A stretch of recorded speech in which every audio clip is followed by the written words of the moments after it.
Shalom a todos, está la congregación Beit Tefilá, desde acá desde el sector Candelaria en Arecibo, para Roana y Rivera. Y estamos hoy contentos porque hoy comenzamos otra parashá, una nueva parashá, la parashá número 6, la parashá Toldot, la cual comienza en Bereshit, en Génesis, capítulo 25, versículo 19 al 28, capítulo 28, versículo 9. Y un significado significa generaciones o descendientes, en alusión a los descendientes del patriarca Yitzhak, los cuales son Jacob y Esaú. Hacemos una introducción, siempre hacemos esa introducción de qué nos habla estos capítulos, y dice que durante sus primeros 20 años de casado, Yitzhak y Rivka no tuvieron hijos. Oraron a Elohim y él atendió sus oraciones y los bendijo dándole mellizos o gemelos. Esaú era el mayor, era un hombre de campo, era un hombre cazador, y Jacob, el menor, era un erudito que se pasaba todo el tiempo estudiando Torá. Cada progenitor tenía su hijo favorito. Isaac mostraba afecto por Esaú, en tanto que Rivka prefería a Jacob. Cierto día Isaac volvió a su hogar desde el campo, muy cansado, y advirtió que Jacob estaba cocinando lentejas rojas. Y los sabios explican que eran para su padre Isaac, porque era el funeral de Abraham. Isaac le dijo a Jacob: dame rápido un poco de ese guiso para comer, pues estoy cansado. Y Jacob respondió: véndeme a cambio tus privilegios de primogénito. Jacob sabía que hasta que Abba eligiera a Aarón y sus descendientes para servir como la familia de Coanín, serían los primogénitos quienes oficiarían como Coanín ante Elohim. Y Isaac no era digno de esa tarea de Kadushá, de santidad. ¿Y qué dijo Isaac? ¿De qué me sirven los derechos de primogenitura?, razonó él. Júramelo, dijo el precavido Jacob, y así fue. Y Jacob le dio a Isaac lejen, pan, y le dio lentejas a cambio de los derechos de primogenitura por los cuales éste había mostrado tan poco interés. Para escapar de las garras del hambre, Isaac se trasladó temporariamente a Gerar. Elohim se le apareció y le dijo que mantendría la promesa que le había hecho a su padre Abraham. Le aseguró entonces a Isaac que tendría hijos tan numerosos como las estrellas de los Shamayim y que sus descendientes heredarían la tierra de Canaán.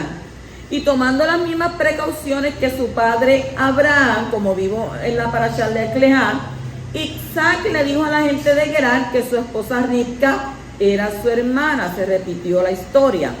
Abimelech, que era rey de Gerar, descubrió la verdad y ordenó que cualquiera que dañara a Isaac o su esposa fuera ejecutado. Y con la ayuda del Creador, Isaac pronto se volvió muy próspero. Y esto despertó la envidia de la población local, y Abimelech le pidió que abandonara la región. Mientras estaba en el valle Gerar, Isaac cavó los viejos pozos de agua de Abraham y eventualmente se trasladó a Beersheba. Y al poco tiempo fue visitado por Abimelech, quien reconoció que Isaac era una persona kadosh favorecida por Elohim, y ambos firmaron un tratado de shalom. Entre tanto, Isaac provocó la pena de sus padres al casarse con dos mujeres hititas. Isaac había envejecido y perdido la vista, y sintió que había llegado el momento de bendecir a su hijo mayor. En consecuencia, pidió a Isaac que fuera al campo a cazar y convirtiera la presa en un plato sabroso para él. Luego, entonces, él lo bendeciría. Y al oír esta conversación, Rivka vistió a Jacob con ropas de Isaac, cubrió sus manos y su cuello con piel de cabra para que pareciera al tacto tan velludo como Isaac, y lo envió a ver a Isaac y llevarle una sabrosa comida hecha con carne de cabra y lejen y pan que ella misma había preparado. Ella sabía los gustos de su esposo. La voz de Jacob despertó la sospecha de Isaac, pero luego se tranquilizó al sentir las manos velludas como las de Isaac. Isaac, entonces, preparado para bendecir a su hijo, le pidió que se acercara. Y Jacob así lo hizo y besó a su padre. Isaac bendijo a su hijo diciendo: Elohim te dé el rocío de los Shamayim y de la grosura de la Ares, y abundante trigo y vino, y sírvante pueblos y porténtense delante de ti naciones. Los que te maldijeren serán malditos, y los que te bendijeren serán benditos. Y tan pronto como Isaac hubo salido, regresó Isaac, y la verdad fue descubierta. Sin embargo, Isaac no revocó su bendición a Jacob. En lugar de ello, aceptó bendecir también a Isaac y predijo que sus descendientes vivirían por la espada y servirían a los descendientes de Jacob en la medida en que estos se comportaran correctamente. Pero si los descendientes de Jacob se desviaban del sendero de la Torá, los de Isaac se liberarían de esta obligación. Isaac estaba muy perturbado por la artimaña de Jacob y planeó matarlo ni bien muriera su padre. Para evitar esto, Ribca instruyó a Jacob a fin de que abandonara su hogar y viviera en la casa de su hermano Labán, en Harán. Isaac le dio un consejo similar y expresó el deseo de que Jacob eligiera una esposa de entre su familia de su tío. Luego lo bendijo nuevamente para que las bendiciones de Abraham se cumpliesen en él y sus descendientes y heredasen la tierra de Canaán. Después que Jacob hubo abandonado Beersheba, Isaac trató de complacer a sus padres casándose con una hija de Ismael. Eso es prácticamente lo que hablan estos capítulos del 25 al 28. Entramos a la parashá en el capítulo 25 y versículo 19. Dice: estas son las generaciones de Isaac, hijo de Abraham. Abraham engendró a Isaac. Isaac representa el temor a Yahweh. Y Abraham fue el primero en buscar a Yahweh. Él es el padre de todos los prosélitos. Prosélitos son forasteros. Abraham no recibió la Torá, sino que recibió un ardiente deseo de servir a Elohim. Y su deseo, su anhelo, su amor generaron la revelación de Abba Kadosh y la capacidad de temerlo y de reverenciarlo. Y así Isaac es el hijo de Abraham. Bendito el poderoso. En el capítulo 25 y versículo 21 dice: y oró Isaac al poderoso un favor de su mujer, porque ella era estéril, y lo escuchó el poderoso, y Ribca su mujer concibió. Muchas de las mujeres hebreas han sido estériles, y podemos nombrar a Sara, la matriarca, a Ribca, a Rachel y Hannah, la madre del profeta Samuel. Abraham y Sara tuvieron que esperar más de 70 años para ver la respuesta de sus oraciones. Isaac y Ribca tuvieron que esperar 20 años antes de tener hijos. Rachel tenía que esperar 14 años antes de tener hijos, y Hannah fue estéril durante 19 años, según el Midrash. En el versículo 26 está escrito que Isaac tenía 60 años cuando su esposa dio a luz a Esaú y Jacob. Y esto significa que Isaac tenía que orar durante 20 largos años. O sea que hubo 20 años de espera hasta ver el cumplimiento de la promesa de que la descendencia de Abraham iba a multiplicarse. Y entonces esto nos enseña varias cosas. Primero, que el camino con el poderoso no es un camino fácil. Está lleno de problemas y motivos para uno coger y tirar la toalla. Pero el camino de la fe consiste en confiar en el poderoso para poder superar todos estos problemas y ver cambios radicales en los momentos de crisis de la vida. En segundo lugar, este texto nos enseña que las promesas de nuestro Abba Kadosh no se cumplen sin la colaboración del hombre. Aunque Isaac había heredado las promesas dadas a su padre de que su descendencia sería como las estrellas, y como la arena, no se quedó quieto esperando pasivamente el cumplimiento de esas promesas. ¿Qué hizo él? Se puso a orar. ¿Para qué? Para que las cosas se cumplieran. No es como hoy, solamente oramos una vez, yo quiero esto o pido en petición esto y nos olvidamos. Y entonces luego decimos, Yahweh conoce los secretos de mi corazón. Él conoce las peticiones de mi corazón. Él conoce mis pensamientos, claro que las conoce. Pero entonces, ¿qué estamos haciendo nosotros para que eso se pueda cumplir en nuestras vidas? Entonces, si nosotros en esos momentos de crisis de nuestras vidas clamamos al poderoso, porque dice que tenemos que estar meditando en Él en todo tiempo, en todo lugar, usted entonces está clamando a Abba. Este hombre, ¿cuántos años clamó? 20 años. Y usted dice, pero yo no voy a estar esperando 20 años porque mira la edad que yo tengo y después... No. El tiempo para Abba dice que 1000 años es como un día. Y entonces en Él no hay tiempo.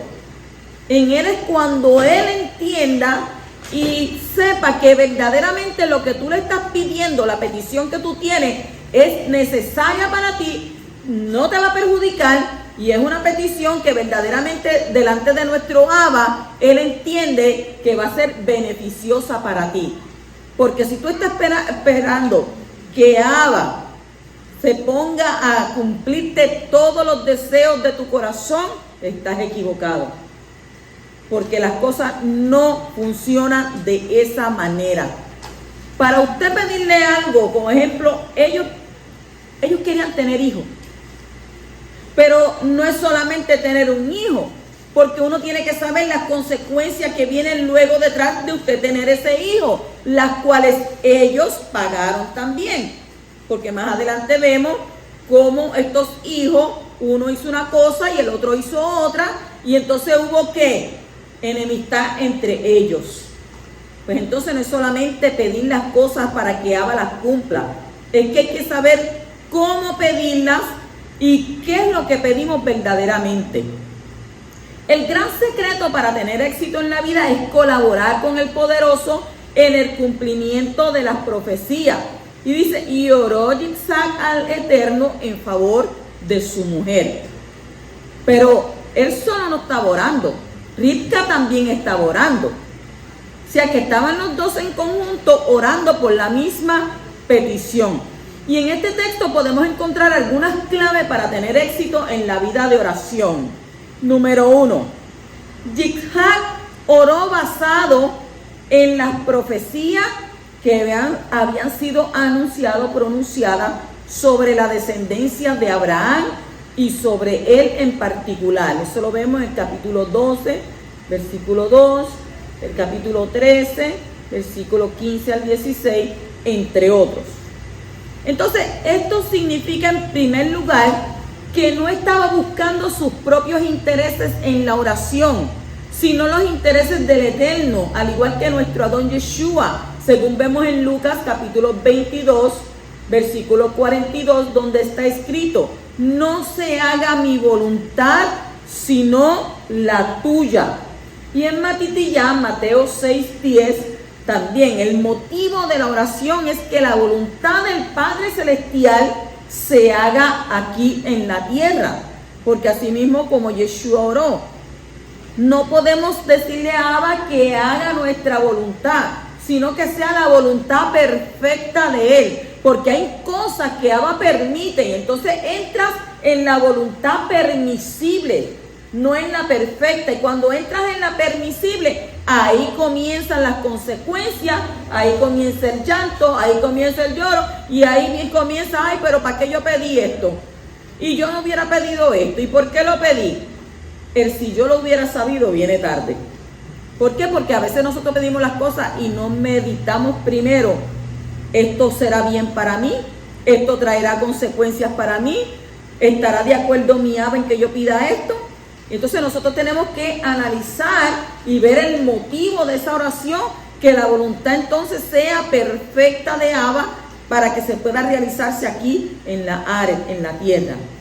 Y en segundo lugar, significa que oró con emuná, oró con fe, confiando en que el poderoso es tan grande para cumplir lo que ha prometido. Mateo 21, 22, Romanos 4, 20 al 21 y Santiago 1, 6 al 8 y 5, 14. Ahí usted puede leer esos textos y ahí usted puede ver cuán confiado puede estar en el poderoso. Número 2. Yitzhak oró fervientemente. La palabra traducida como oró es vayetar. V-A-Y-E-T-A-R.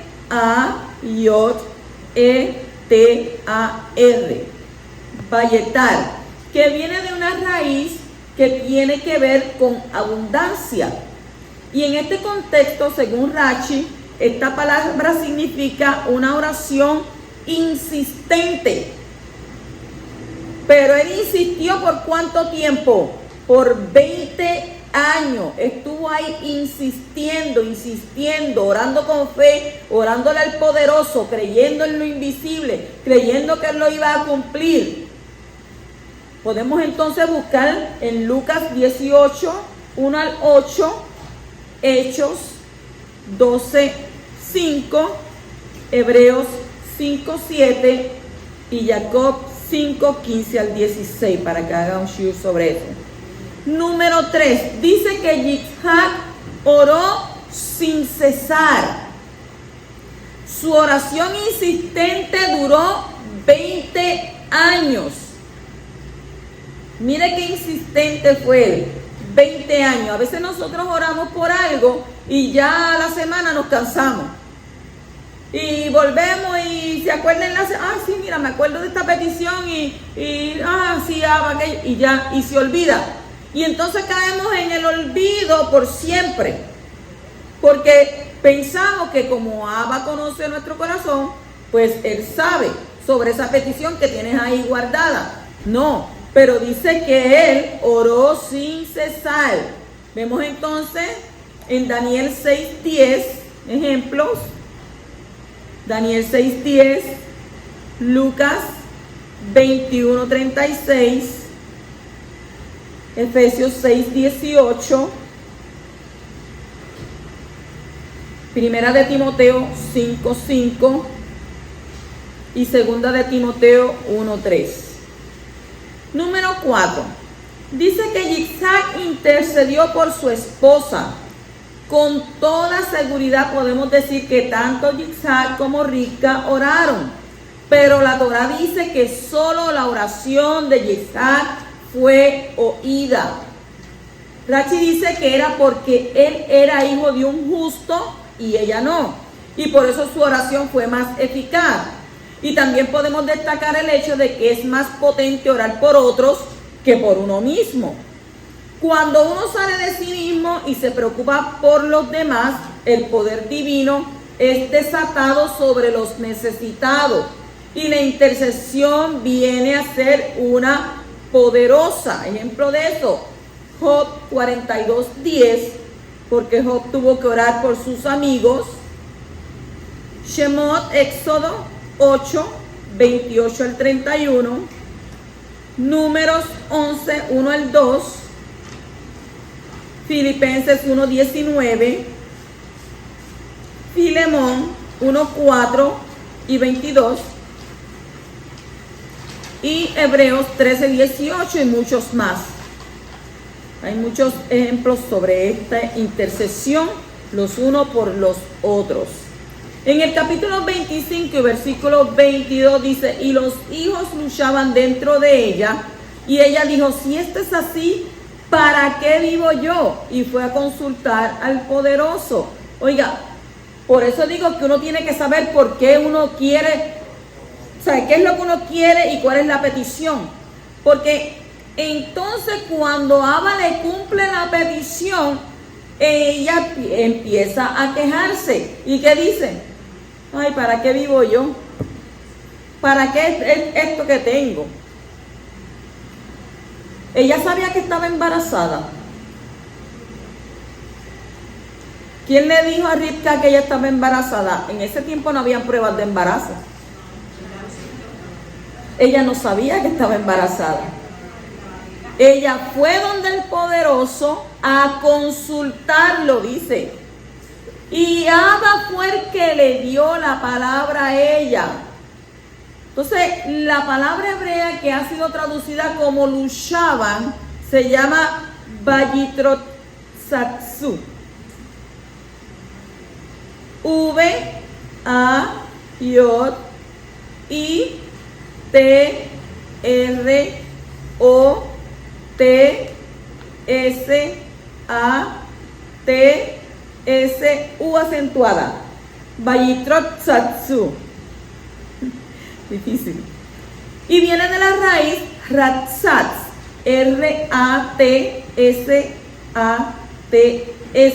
Ratsats, que significa luchar, pero también está relacionada con la palabra rat, R-A-T-S, que significa correr. Por esto los rabinos interpretaron esta palabra en el sentido de que los niños estaban luchando dentro de su vientre para salir corriendo. Los dolores de ella eran tan fuertes que se preguntaba para qué oraba pidiendo un hijo. Si hubiera sabido que el embarazo iba a ser tan difícil, no hubiera orado. Porque vemos esto, ¿verdad? Como que Isaac oró y ella oró y entonces tuvieron dos en vez de uno. Porque cada uno oró por un hijo, ¿verdad que sí? Pues entonces Abba le envió a Jacob a Ribca y le envió a Esaú a Isaac. Teoría mía. Entonces, ¿por qué ella fue la única mujer que sentía estas cosas durante el embarazo? Al final tomó la decisión de ir a preguntarle al poderoso. Entonces, ¿a dónde fue? ¿A dónde ella fue? Según el Midrash, incluyendo el libro de Yashar, fue a la tierra de Moriah y consultó en la casa de Shem y Eber, y ellos le dieron una respuesta divina. Y el Midrash cuenta que Ribca había sido destinada para dar a luz a las 12 tribus de Israel, pero por sus constantes quejas durante su embarazo, perdió ese privilegio y fue dado a las 4 esposas de Jacob. Porque primero quería estar embarazada y luego que quedó embarazada, entonces no quería estar embarazada. Mire que somos complicadas. Somos muy complicadas. Entonces ella no sabía que estaba embarazada, no sabía que estaba esperando, hasta que descubre que en vez de tener uno, tenía dos. O sea que las oraciones llegaron para darle entonces dos.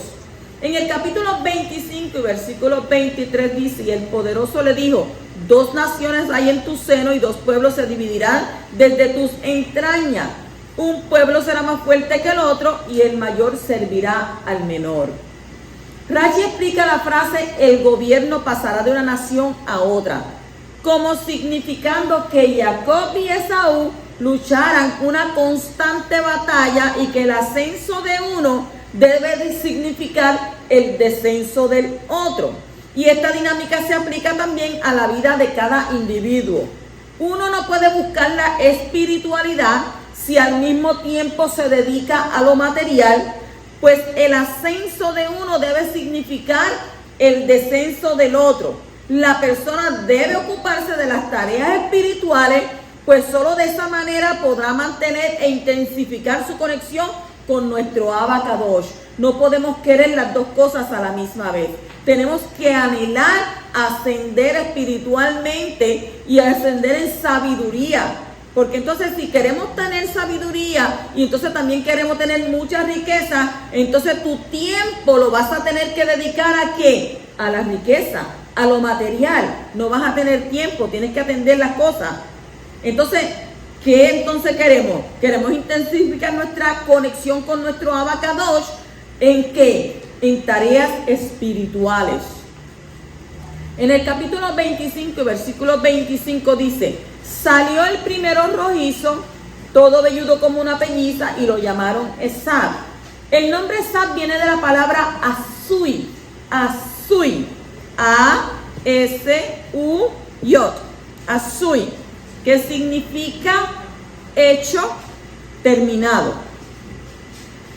El capítulo 25 y versículo 27 dice: los niños crecieron y Esab llegó a ser diestro cazador, hombre del campo, pero Jacob era hombre íntegro que habitaba en tiendas. Jacob era íntegro, en hebreo tam, T-A-M, tam, que significa, según Rashi, que no era hábil para engañar, no era hábil como Esab, íntegro y sencillo.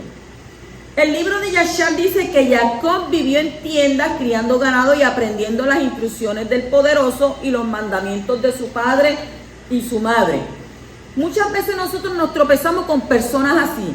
Vemos personas que son humildes, pero también vemos personas que son listas, que son ágiles, que dicen unos paquetes, unas mentiras, unas cosas, y entonces son ágiles en lo que hacen.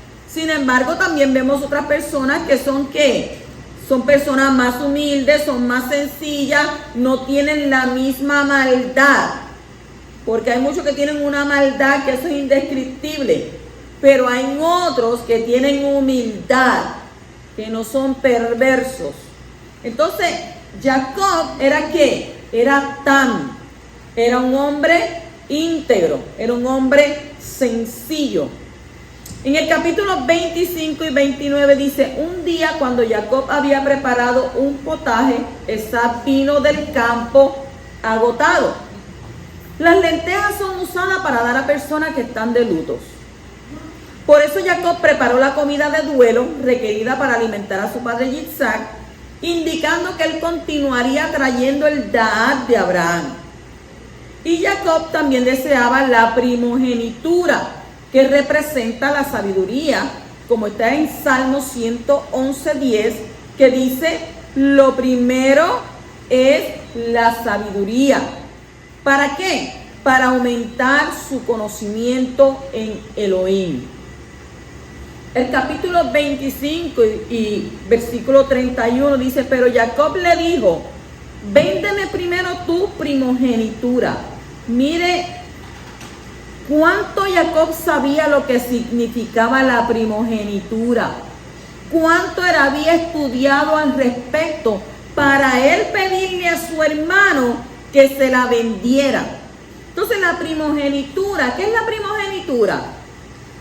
¿Cómo podemos describir lo que es la primogenitura? Ah, porque soy el primero y nací primero. No, la primogenitura era una herencia espiritual que consistía en la responsabilidad de conservar las tradiciones familiares y el derecho de representar la familia y servir como coaní con los sacrificios.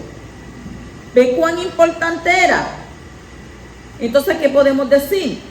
La primogenitura es ¿qué? Es una herencia espiritual. Una herencia espiritual que consiste en ¿qué? En la responsabilidad de conservar las tradiciones familiares, el derecho de representar la familia y servir como coanín con los sacrificios. Y antes del pecado con el becerro de oro, todos los primogénitos de Israel eran coanín, pero después los levitas fueron puestos en su lugar. ¿Dónde vemos eso? En Shemot, Éxodo, capítulo 19, versículos 22 y 24, Números 8, 18. El primogénito también recibió una doble porción de la herencia del padre, como está escrito en Devarim, capítulo 21, versículo 15 al 17. Y en Hebreos, capítulo 12, versículo 16, que dice ahí: que no haya ninguna persona inmoral ni profana como Esab, que vendió su primogenitura por una comida. Mire cuán en poco Esab tenía su primogenitura. Él no sabía ni lo que significaba. porque como él no estudiaba, como él se la pasaba en el campo matando animales, o sea, lo de él era lo material, pero lo de Jacob era ¿qué? Lo espiritual. Entonces, aquí dice que Esab era profano, y la palabra que se encuentra en la traducción hebrea que se tradujo como profano es Hol, J-O-L, Hol, que significa común, profano, y viene de una raíz que significa hacer hueco, perforar, vaciar, dañar, romper. Y esto nos enseña que Esab era una persona vacía por dentro, con una imagen de respeto por fuera, que no hacía diferencia entre lo sagrado y lo común, que no valoraba lo llamado espiritual como Kohanim, y solo vivía para llenar sus deseos naturales sin importar las consecuencias futuras. Y así hoy en día hay mucha gente que usted lo ve que son como las hormigas en Francia, caminan con elegancia, pero por dentro están ¿qué? Vacíos, están huecos. Entonces, Esab no apreciaba su primogenitura, apreciaba más lo material y el placer que los valores kadosh y eternos. Entonces despreciaba todo el plan de redención que había sido revelado a Abraham y a Isaac, porque entonces sería Abraham, Isaac e Isaac, tendríamos que decir hoy en día, ¿verdad? Pero entonces, ¿qué decimos? Abraham, Isaac y Jacob. Pero si el primogénito era Esab, y se suponía que debía de estar ahí Esab en vez de Jacob. ¿Por qué? Porque él despreció. Él despreciaba todo plan de redención que había sido revelado a su padre Isaac y a su abuelo Abraham. Entonces, con su manera de ser, dañaba la imagen del poderoso y no podría ser ni el representante de la familia de Abba, ni el canal de bendición para las naciones. Y por esto, Yahweh lo aborreció, como está escrito en Malaquías 1, 2 al 3. Y usted dice, pero ¿cómo va a ser que Yahweh lo aborreció? Sí, leamos Malaquías 1, 2 al 3. Dice, yo os he amado, dice Hashem, pero vosotros decís, ¿en qué nos has amado? ¿No era Esab hermano de Jacob? Declaraba. Sin embargo, yo amé a Jacob y aborrecí a Esab, e hice de sus montes desolación y di su heredad a los chacales del desierto. Pues entonces lo dice ahí en la escritura, que Abba lo que, Abba lo aborreció. El carácter y las actitudes de Esab eran aborrecibles para el poderoso. Es obvio que su padre Yitzhak no era consciente de la maldad que se escondía detrás de su fachada respetuosa. Su padre lo tenía que conocer, porque los padres conocen los hijos. Aunque a veces, cuando no están delante de uno, cuando están del frente son una cosa, pero cuando están detrás de uno son otra cosa. Pero este Esab delante de su padre se formaba que tenía una fachada de respeto. En el capítulo 26 y versículo 3 dice, reside en esta tierra y estaré contigo y te bendeciré, porque a ti y a tu descendencia daré todas estas tierras y confirmaré el juramento que juré a tu padre Abraham. Y aquí viene la promesa que iba a sostener a Isaac en la hambruna. Si él es capaz de confiar en medio de ella, sería prosperado en medio de los problemas. Ejie, H-I-E acentuada H. Ejie, estaré, que también puede leerse como un nombre divino. Eso está en Shemot, en Éxodo 3:14, que dice, ¿verdad? Ejie, Hashem, ¿verdad? Ejie, que ese es su nombre. En el capítulo 26 y versículo 5 dice, porque Abraham obedeció mi voz y guardó mi ordenanza, mis mandamientos, mis estatutos y mis leyes. Aquí aparecen 5 palabras diferentes. Número 1, voz. Número 2, guardar. Número 3, mandamiento. Número 4, estatuto. Y número 5, leyes. Ok, vamos entonces a hablar de la voz. Abraham obedeció mi voz. En hebreo, ¿cómo se diría? Shama Abraham Bekoli. Shama Abraham Bekoli. Tiene que ver con obediencia a la voz del poderoso en los momentos de prueba. Y también podemos destacar su obediencia a la voz del Ruach, a la voz del Espíritu del Poderoso, en el caminar diario en la relación íntima con Él, como está escrito en Romanos capítulo 8 y versículo 14, que dice: porque todos los que son guiados por el Ruach de Elohim, los tales son hijos de Elohim. Pues entonces, como mucha gente dice, pues no, yo también soy hijo de Dios, haciendo las cosas como le da la gana, viviendo como le da la gana y actuando como quiere. Pues entonces, ¿qué nos deja saber aquí esta palabra? Porque todos los que son guiados por el espíritu de Abba, los tales son ¿qué? Son hijos de Elohim. O sea, ¿qué hay ¿Qué hay ahí? ¿Qué vemos ahí? Ahí nosotros vemos que si tú haces lo que Abba dice y estás dirigido por Él, entonces tú eres su hijo. Pero si tú no haces lo que Él dice, no guarda sus estatutos, sus preceptos, sus mandamientos, no puedes venir a decir, yo también soy hijo de Elohim. Porque para ser hijo de Él, tienes que ser guiado por su espíritu. 2, guardar. Dice, y guardó mi ordenanza. En hebreo dice, Vayishmor Mishmarti. Vayishmor Mishmarti. Literalmente quiere decir, y guardó mi guardia. Según Rashi, tiene que ver con decretos de prevención relacionados con las prohibiciones de la Torá, incluyendo las legislaciones rabínicas posteriores. Sin embargo, no todos los rabinos comparten esta última opinión.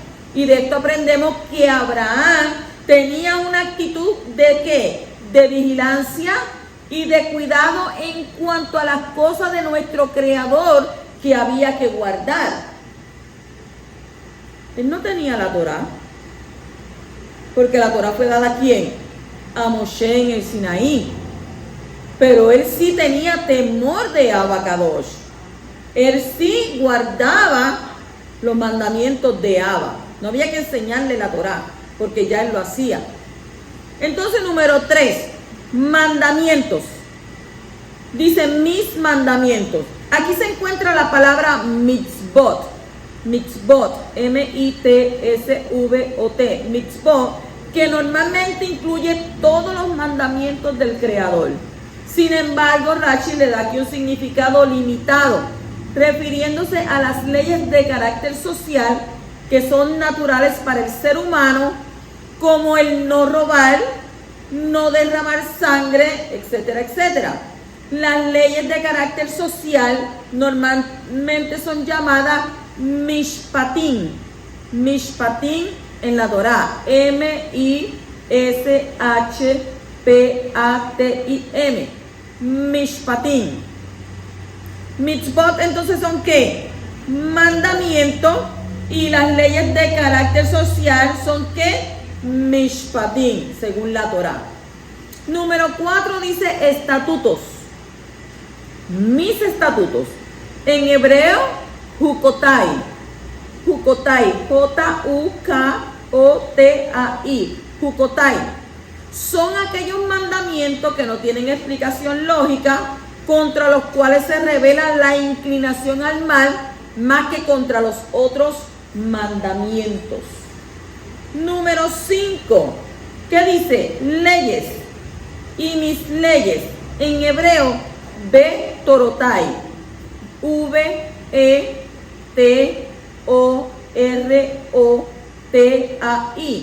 Betorotai. De la palabra Torah, que significa instrucción y enseñanza. Y según Rashi se refiere tanto a la Torá que luego fue escrita en Sinai, como la Torá oral que también fue dada en Sinai. Sin embargo, no se refiere a que Abraham supiera acerca de todos los 613 mandamientos de la Torá que luego fueron entregados en Sinai. Abraham es destacado por su obediencia a todo lo que el Creador había establecido, tanto los mandamientos que fueron transmitidos desde Adán, como los mandamientos que fueron dados a Noé, como los mandamientos que le fueron revelados proféticamente. Mucha gente piensa y dice que no había mandamientos desde el Gan Edén. Claro que había mandamientos. Claro que el poderoso les advirtió, porque le dijo, ¿qué le mandó a hacer? Que no comieran ¿de qué? Del árbol del bien y del mal. Eso es un mandamiento. ¿Y qué ellos hicieron? Desobedecieron. Entonces, vemos que todas las situaciones negativas en nuestras vidas se basan en la desobediencia. La desobediencia primeramente a la Torá, a los mandamientos, a las leyes, a los estatutos, y desobediencia principalmente a lo que nuestro Abba Kadosh deja escrito y nos dice. Porque muchas personas dicen, ya eso pasó de moda. Ya la gente prefiere mejor no leer un libro, no leer la Torá, cosas espirituales, y prefieren mejor ver una serie donde hace que esto, aquel, lo otro. Mire, ¿cómo podemos nosotros conocer al Creador del universo, si no estudiamos su palabra? ¿Cómo lo podemos conocer? ¿Cómo podemos conocer el autor de las escrituras si no la estudiamos, si no lo buscamos? Porque nosotros mismos tenemos que ponernos mandamientos. ¿Cómo usted se pone un mandamiento? Tienes que leer la Torá, tienes que buscar la presencia divina, tienes que ayunar, tienes que reconocer a tu Padre, usted mismo se aplica los mandamientos. Y entonces todos estos mandamientos que fueron transmitidos desde Adán hasta Noé, como los mandamientos que fueron revelados, fueron proféticamente dados. En el capítulo 26, versículo 12 dice, y sembró Yitzhak en aquella tierra y cosechó aquel año 100 medidas, y el Creador lo bendijo. Aquí vemos la fe de Yitzhak. Hashem le había dicho que se quedara en la tierra y que le iba a bendecir. Y esta promesa produjo tanta confianza en Yitzhak que, a pesar de la sequía, tomó la decisión de invertir en una siembra, y había calculado una cierta cantidad de cosecha, pero la producción fue 100 veces más. Y debido a que Yitzhak poseía el temor a Elohim y cuidó el pacto, incluso residiendo en una tierra inmoral, alcanzó abundantes bendiciones. La Escritura nos dice a nosotros que nosotros estamos en este mundo, pero no pertenecemos a este mundo. Si nosotros poseemos el temor a nuestro Creador y cuidamos el pacto, cuidamos los mandamientos, aunque estemos residiendo en esta tierra, que sabemos que es una tierra que ya está inmoral, que ya está maldita, que es una tierra que ya gime por la venida de Mashiach, pues entonces aquí nosotros podemos alcanzar también abundantes bendiciones. ¿Por qué? Porque en nuestro corazón, ¿quién debe de habitar? El temor a nuestro Abba Kadosh. Es lo que tenemos que tener en él. En el capítulo 26 y versículo 19 dice, cuando los siervos de Yitzhak cavaron en el valle, encontraron allí un pozo de aguas vivas. Los pozos de agua representan las fuentes del consejo, que fueron corrompidas cuando Adán comió del árbol del conocimiento.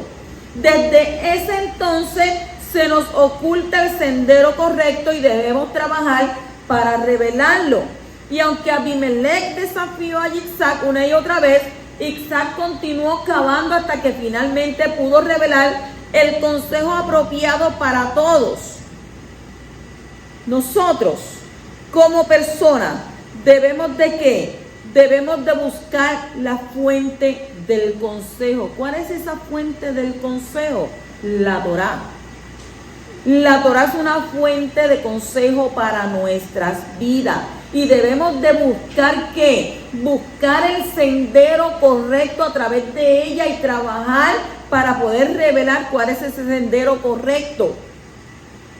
Porque si nosotros no trabajamos sobre nosotros y nos dejamos ir, entonces ¿qué viene sucediendo? Nos vamos a ir separando, nos vamos a ir apartando de lo que es Kadosh, de lo que es buscar la Kadushá, de lo que es vivir en Kadushá, porque la palabra de nuestro Abba dice, sed Kadosh, porque yo soy Kadosh, y sin Kadushá nadie me verá.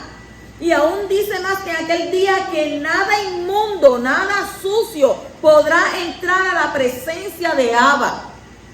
Aun cuando usted es una persona que está haciendo las cosas mal y que usted sabe que las hace mal, usted no puede entrar a la presencia de Él. No puede.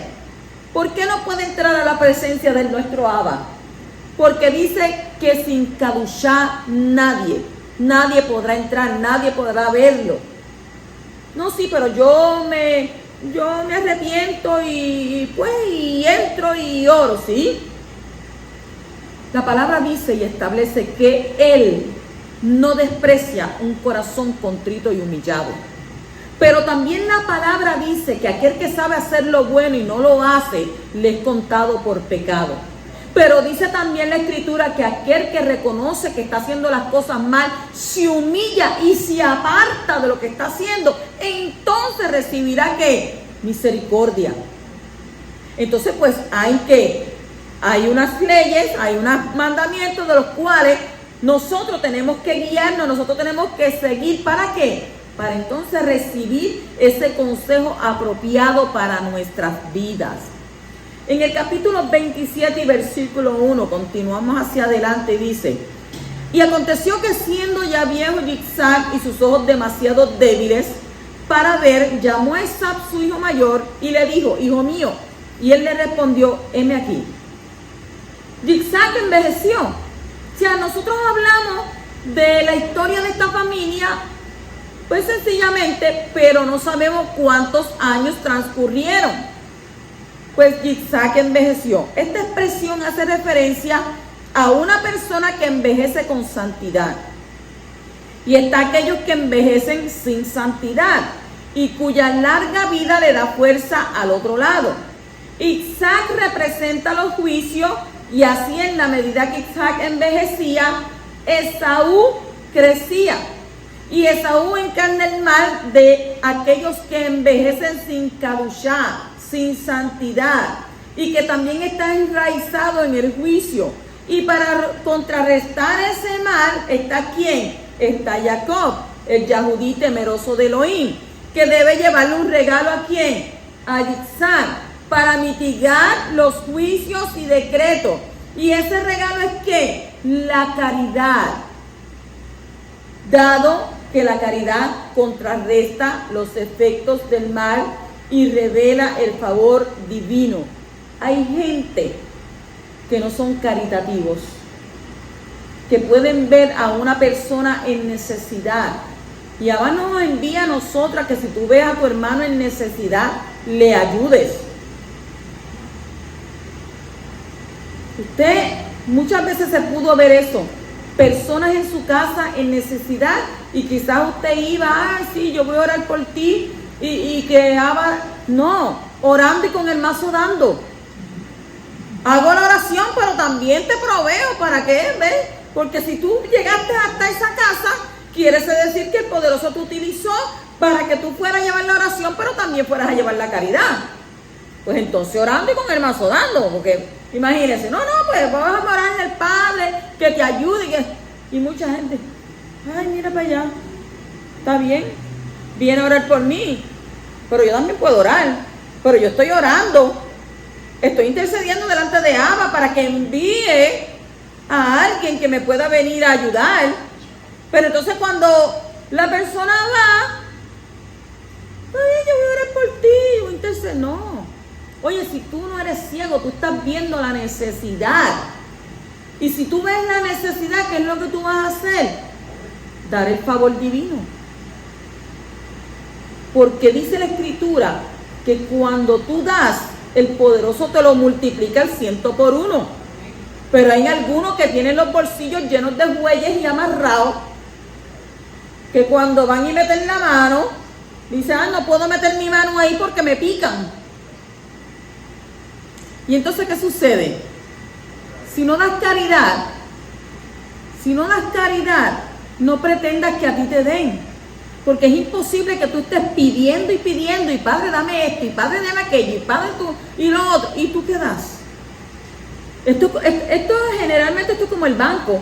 Tú vas al banco y tienes que depositar, porque tú no vas a tener una ATH contigo, y entonces en cada esquina que tuve una ATH, tú ahí metes la ATH y yo voy a sacar dinero, pero para tú sacar dinero, primero tenías que depositar. Entonces, así mismo sucede en nuestra vida. Si usted tiene peticiones delante del poderoso, pues usted entonces se supone que usted dé. Y entonces Abba va a revelar su favor divino para ti. Porque no es solamente pedir, la Torah dice, es mejor dar que recibir. Pero todo el mundo lo que quiere es que dame. Pero nadie quiere dar y dar. Ay, poderoso. Entonces dice, se le oscurecieron los ojos. A veces la gente se acerca mucho a Elohim en el sentido de que alcanza las bendiciones que desea, tales como riqueza, poder, salud. Pero ello lleva a la complacencia que oscurece la visión espiritual. ¿Por qué? Porque todo lo que obtienes lo obtienes aquí, en el mundo material. Y debemos de anhelar hacer riquezas, como dice la Torah, ¿en dónde? En los shamayim, en donde el orín y qué, y la polilla, ¿qué hacen? No corrompen, ni ladrones roban. O sea que nuestro tesoro tiene que estar ¿en dónde? En los shamayim arriba. Bendito sea el poderoso. En el capítulo 27 y versículo 12 dice, quizás mi padre me palpe y entonces será para él un engañador y traeré sobre mí una maldición y no una bendición. Oiga, Jacob estudiaba Torah y Jacob sabía que si él engañaba a su padre, la maldición iba a caer sobre él. Porque él conocía las leyes espirituales. El que engaña trae maldición sobre sí. Y eso lo debemos de pensar bien antes de engañar a una persona. El que engaña trae maldición sobre sí, sobre su propia persona. ¿Qué sucede? Rebeca, que representa la tefilá, le aseguró a Jacob que con la oración, con la tefilá era posible superar incluso los juicios más estrictos. Y así ella estaba dispuesta a aceptar sobre sí toda maldición que Isaac pudiera pronunciar. Yo le pregunto a usted, una persona cuando queda ciega, perdió ese sentido, ¿verdad? Tenemos 5 sentidos, ¿verdad? La voz, el habla, el escuchar. Dice que él perdió ¿qué sentido? El de la vista. Más adelante vamos a hablar cuántos años tenían los hijos de él. ¿Usted cree que aunque él haya perdido la vista no podía entender quién era quién? Porque él estaba escuchando. Y los sentidos que perdemos pero los otros se agudizan. O sea, él no perdió la vista de un día para otro. Él sabía quiénes eran sus hijos. Él los había criado. Ya eran hombres.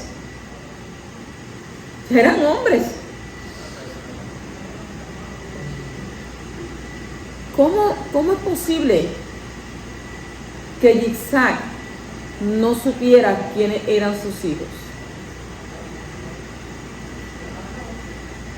Más adelante vamos a ver algo. En el capítulo 27 y versículo 22 dice, Jacob se acercó a Isaac su padre y él lo palpó y dijo: la voz es la voz de Jacob, pero las manos son las manos de Esaú. Isaac sabía que Jacob era un hombre de compasión y de verdad, que siempre le pedía compasión a Elohim.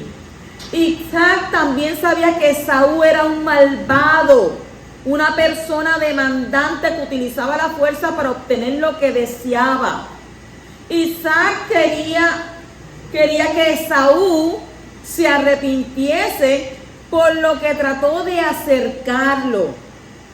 Y al bendecir a Esaú con la riqueza material, entonces Isaac sentía que Esaú se volvería una mejor persona, nada más lejos de la realidad.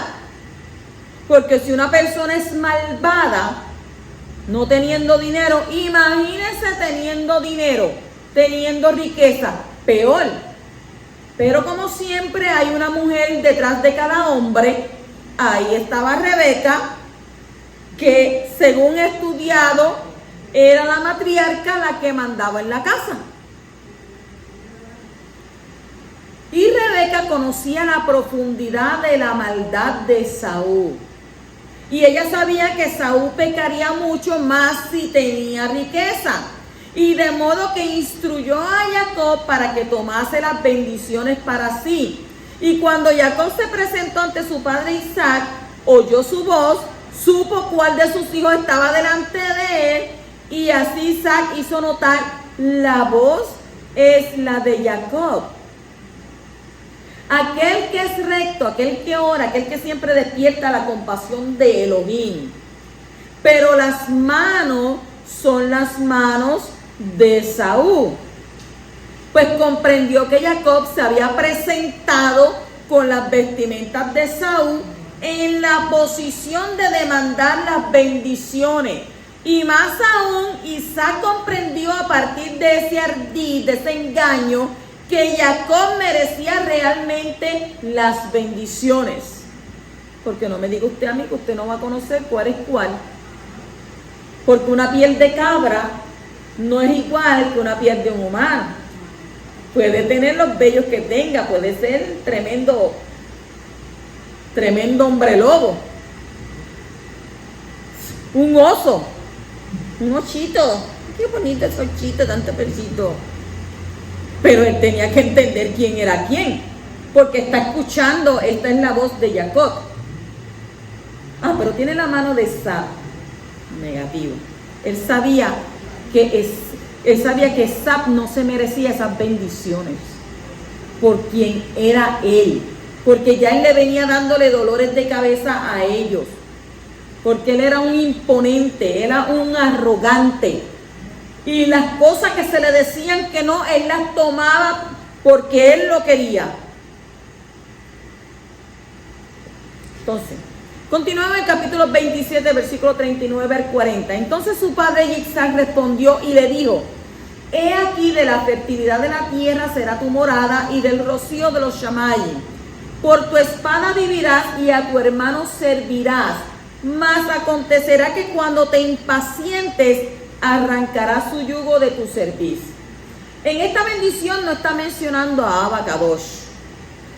Aún así, fue una bendición que tiene poder para el futuro.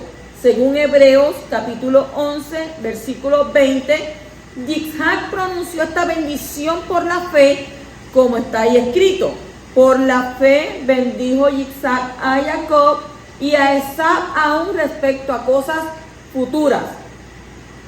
La última parte de la profecía se cumplió en Segunda de Reyes, capítulo 8, versículos 20 al 22, donde está escrito: en sus días se rebeló Edom contra el dominio de Yehudá y pusieron rey sobre ellos. Entonces pasó Joram a Hazael y todos sus carros con él. Y aconteció que se levantó de noche y atacó los edomitas que lo tenían cercado a él y a los capitanes de los carros, pero su ejército huyó a sus tiendas. Y Edom se rebeló contra el dominio de Yehudá hasta el día de hoy. ¿Se cumplió o no se cumplió la promesa?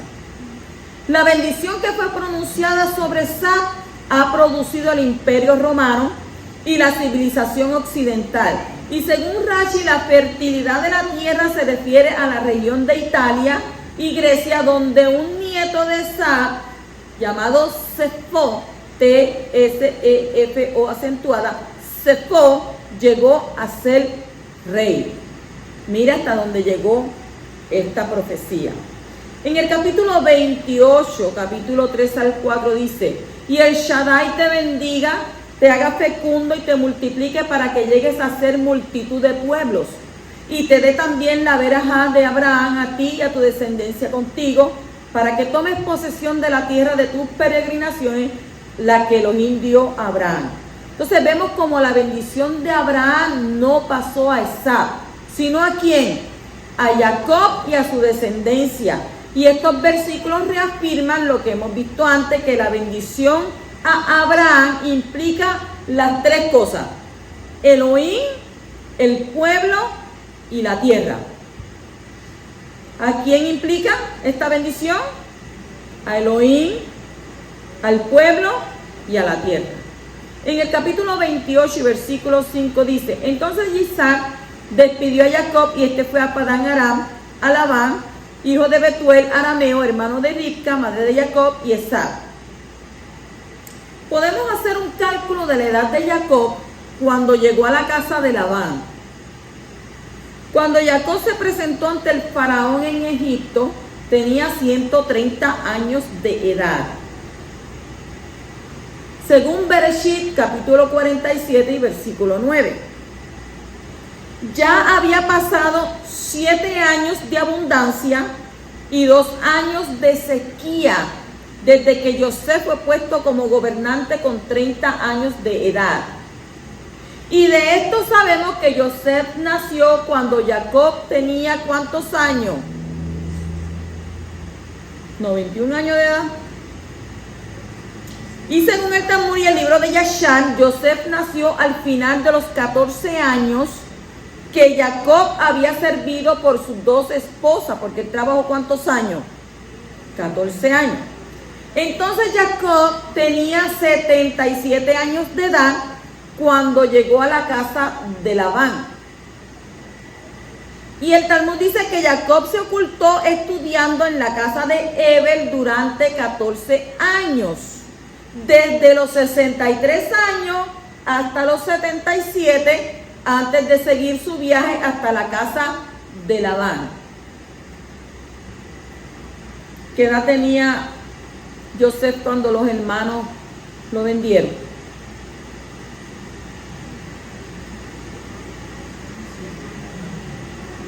¿17 años? 17 años.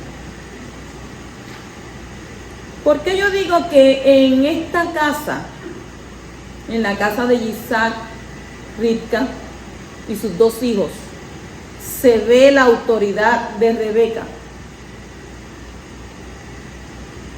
¿Por qué se veía la autoridad de Rebeca como madre? Porque Rebeca conocía bien a sus 2 hijos. Y si podemos ver en la escritura, hubo un padre que también se hacía de la vista gorda cuando los hijos estaban haciendo las cosas que no eran delante de nuestro Abba las correctas. ¿Quién fue ese? Elí. Sus hijos estaban en el templo y hacían tremendas cosas que delante de nuestro Abba no eran las correctas. Pero entonces aquí Isaac, viendo que su hijo Esab, como él era, de la manera que él se comportaba, él entendía, pues está bien, yo lo voy a bendecir, le voy a dar bienes materiales para que él sea una persona diferente. Su madre, Rebeca, Ribca, reconociendo que lo que él iba a hacer iba a cometer un error, como mujer creyente del poderoso, tuvo que hacer mañas y servirse de astucia para que Isaac le bendijera a Jacob. Pero yo le voy a decir una cosa: si Isaac se dio de cuenta que había sido engañado por Jacob, ¿por qué no le retiró la bendición? Rebeca dijo, pues no, vamos a enviar a nuestro hijo allá donde mi hermano Labán, para que entonces allá él pueda conseguir esposa, para que él pueda vivir por allá. Si Isaac es otro, no lo bendice. Si él le dijo, oye mujer, tú tienes razón, déjame volverlo a bendecir. Lo bendijo 2 veces. No lo bendijo una sola vez. No le retiró la primera bendición, sino que lo volvió a bendecir y lo despidió. Si eres otro, solamente le hubiera dado una sola bendición. Y le digo, no, tu bendición va a pasar al primogénito porque tú me engañaste. Te retiro la bendición. Y la gente dice, no, pero es que él no podía cambiar la bendición. Claro que sí. Él era el padre. Él era Sadik. Y él podía quitar la bendición a Jacob, porque él tenía que dársela al primogénito, al primero. Pero como Rebeca, como mujer inteligente, como mujer con astucia, así que las mujeres, Abacadosh le dio intuición, le dio sabiduría. Nosotras las mujeres, tengan cuidado con una mujer, tengan cuidado con las mujeres, porque las mujeres, Abba le dio lo que a hombres no le dio, a la intuición, el sexto sentido le dicen, ¿verdad? Por ahí. Pues ella fue una mujer inteligente. ¿Por qué? Porque ella vio que su hijo buscaba del poderoso, que su hijo era un hijo que siempre estaba estudiando la palabra, y ella decidió que esa bendición sería mejor aprovechada por Jacob que por Esaú, porque si no entonces hubiera sido un caos. Por tanto, Rebeca dijo entonces, pues vamos a enviar a mi hijo allá donde mi hermano. Y entonces Isaac, brillante idea, tremenda idea, estoy contigo en eso. Lo que has dicho es lo correcto. Pues entonces voy a bendecirlo. Y dice que por segunda vez bendijo a Jacob y lo envió en Shalom. Shabbat Shalom.